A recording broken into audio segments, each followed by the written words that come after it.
Hey, how's it going and welcome back to my channel. It's been a minute and a lot of funny things have been happening recently.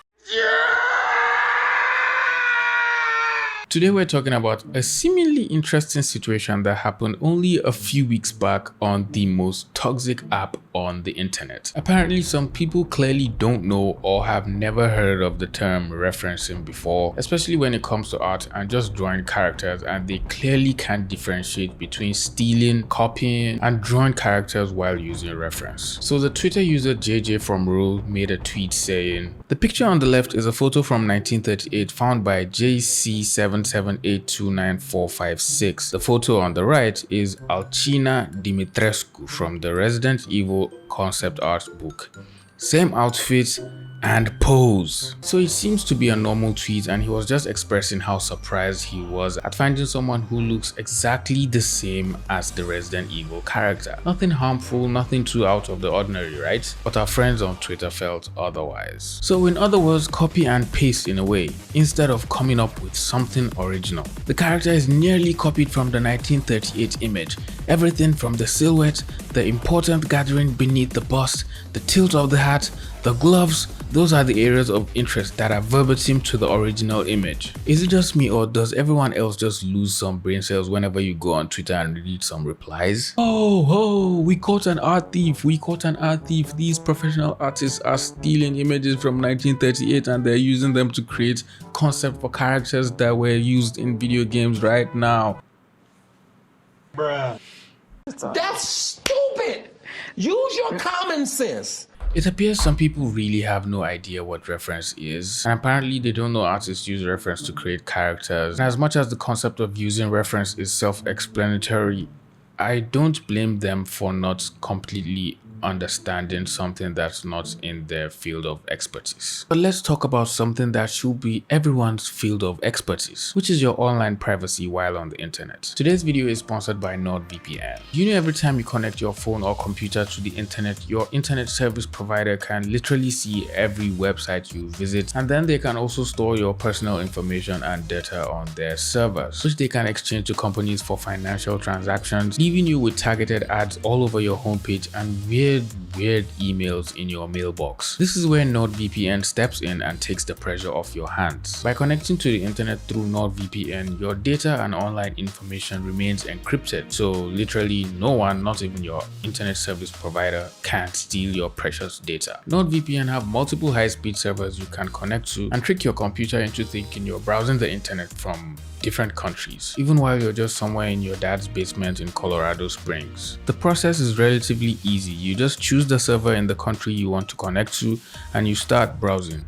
Easy peasy. If you would like to find out more, head over to nordvpn.com/mo, that is nordvpn.com/MOHH, or use code MOHH to get a 2-year plan plus 1 additional month with a huge discount. Links will be in the description of the video for you to check them out, and a big thank you to NordVPN for sponsoring this video.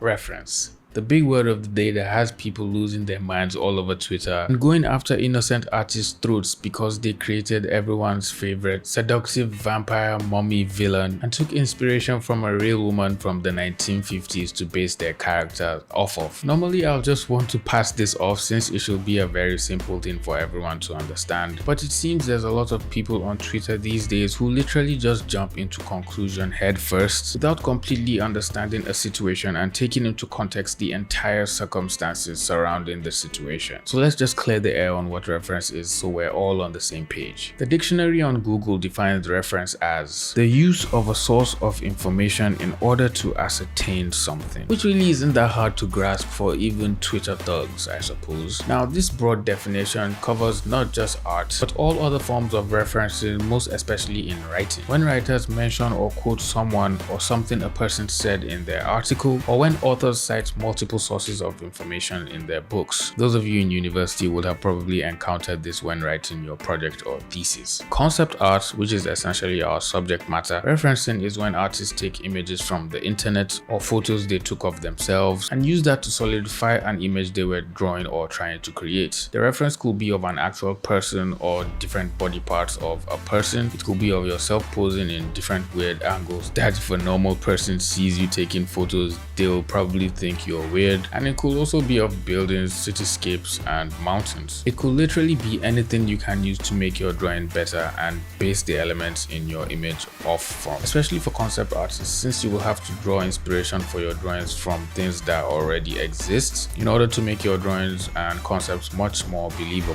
which is precisely what the artists who worked on the Resident Evil characters did to make the characters much more believable and also just give them a sense of originality and style. It's clear that Lady Dimitrescu's clothes are inspired by times gone by, but the specifics of the era change depending on where you look at her body.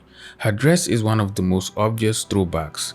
The long draped dress that gathers at an empire waistline is indicative of upper-class 1930s attire, especially when partnered with the long sleeves and the giant black hat. So for everyone claiming the artist stole the design of the real-life woman and used it to create a character in the game, I'm sorry to break it to you, but you're wrong. You can clearly see the artist who worked on the video game referenced the fashion sense and style from the lady in the old photo and literally used her clothing and hat to establish the general feel of Lady Dimitrescu, thus giving the character a 1930s era look, which you can definitely tell from the way she carries herself in the video game. So I'm sure all the nerds on Twitter will definitely not agree with this, and they will be hell-bent on saying the artists were copying instead of drawing inspiration from the image. To further build out and develop the character, the artists added more elements on her to give the character more depth and story. The black gloves she's always wearing that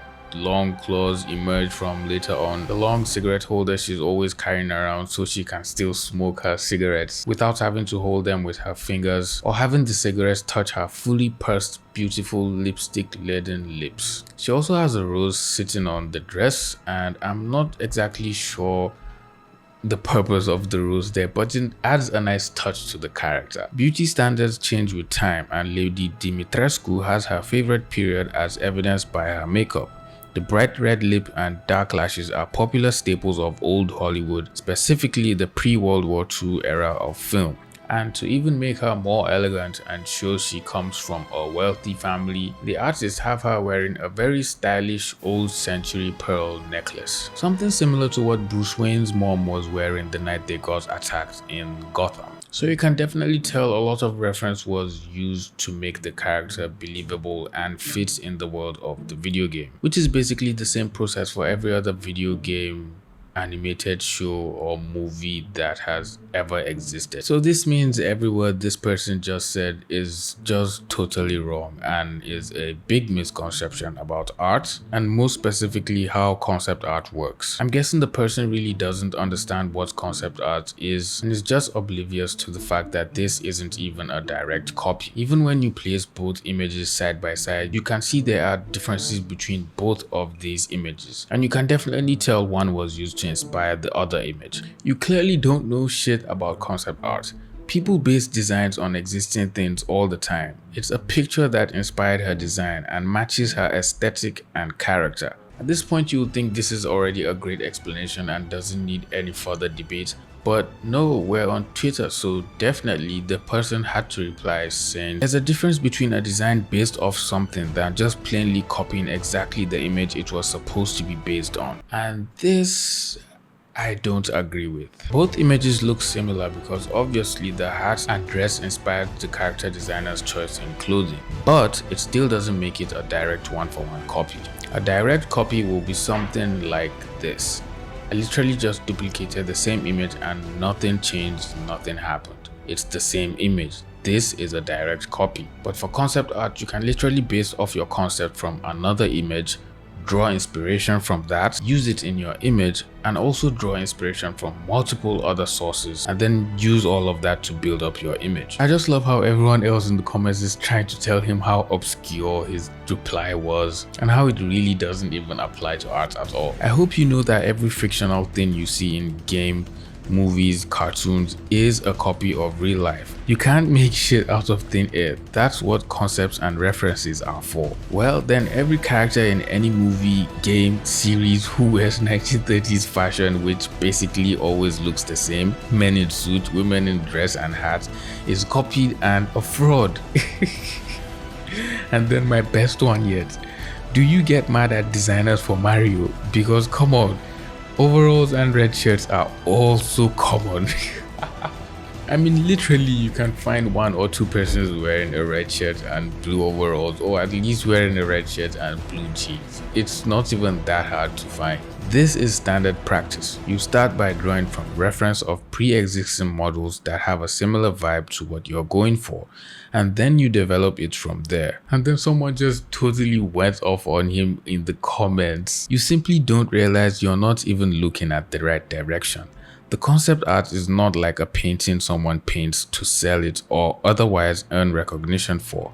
For the purpose of designing a character, you'd simply be wasting time and effort doing anything more than just copying the reference and just altering the parts. You want to make it complete your design vision. The drawing literally just exists so someone can look at it and port it into an in-game 3D model.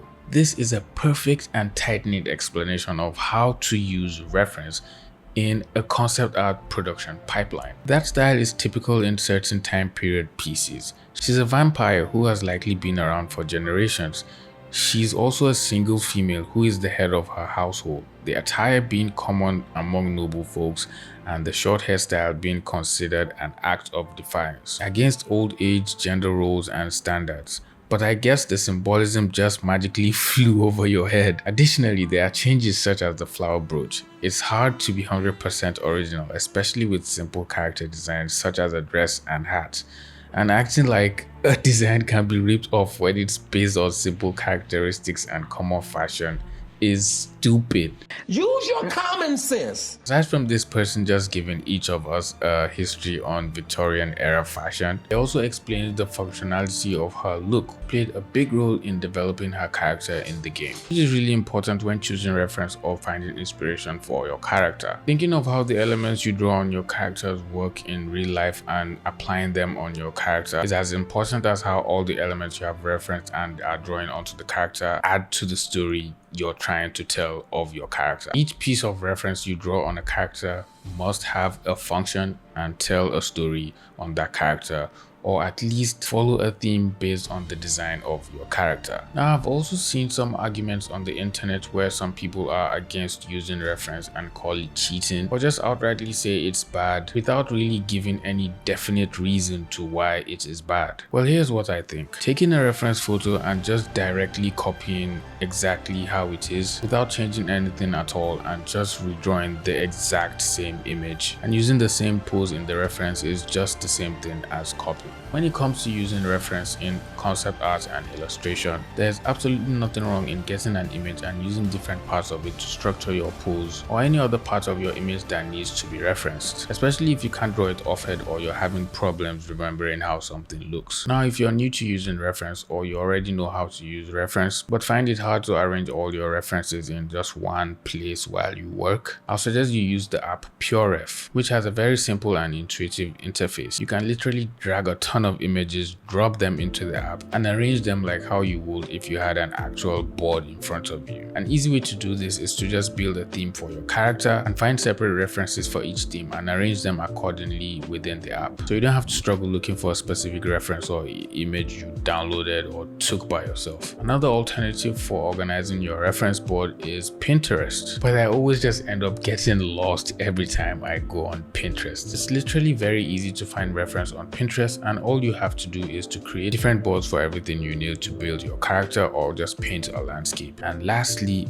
always use the images you find as a guide, not a direct copy. Take elements you need from each of the images or references you have gathered and use that to draw your own image. Don't copy the entire reference unless you're trying to make a study or just draw that particular image. And as for all the people calling artists out and saying they stole this character from a photo of a 1930s lady, nice try, but I'm sorry you're wrong. I'll honestly love to hear your thoughts on this and your own opinions, if you think this is a reference or you think this is just a direct copy. Anyways, I'm glad you all stuck around to the end of the video. If you enjoyed the video, please leave it a like, subscribe to my channel if you're new here, and if you want to support the channel or help an African prince, you can always buy me a coffee using the link in the description. And I'll see you in the next video. Peace.